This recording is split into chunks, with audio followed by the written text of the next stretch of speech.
এটা মে দিবসের অনুষ্ঠান নিয়ে আপনাদের এই এটা কেন আপনাদের অনেক প্রশ্ন আছে, অনেক কিছু জানার। আমার মনে হয় এটা যদি দয়া করে পরে মহাত্মী সাহেবের সঙ্গে করেন জানাবো। আপনি অনেক ধন্যবাদ। বলেন প্রাসঙ্গিক। সেটা হচ্ছে যে এখনো আমরা আপনি যেটা বলছেন যে আমাদের দেশের শ্রমিকদের ন্যায্য অধিকারটা আমরা এখনো নিশ্চিত করতে পারিনি। এমনকি বিশেষ করে বাস ট্রাক যে চালকরা রয়েছে সেই ক্ষেত্রে খুবই খারাপ অবস্থার মধ্যে তারা দিন যাপন করে। তো বিএনপি যদি ভোটের মাধ্যমে নির্বাচিত হয়ে ক্ষমতায় যায় তাহলে তাদের জন্য কি করবে আপনাদের দয়া করে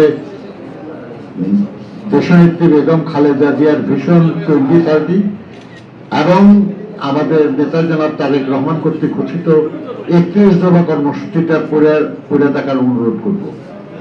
তারপরে যদি কনফিউশন থাকে প্রশ্ন করেন, জবাব দেব। জি,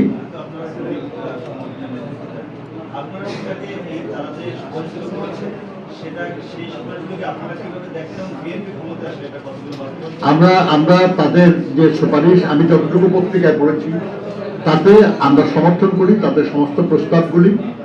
তবে আমাদের কাছে মনে হয়েছে যে এটা তো সংস্কার যে কমিশন, এটা শুধু শ্রমিক প্রতিনিধিদের দিয়ে না, কিন্তু এই কমিশনের মেম্বার সরকার পক্ষের লোক আছে, এই কমিশনের মেম্বার মালিক পক্ষের লোক আছে, এই কমিশনে ইন্ডিপেন্ডেন্ট মেম্বার আছে।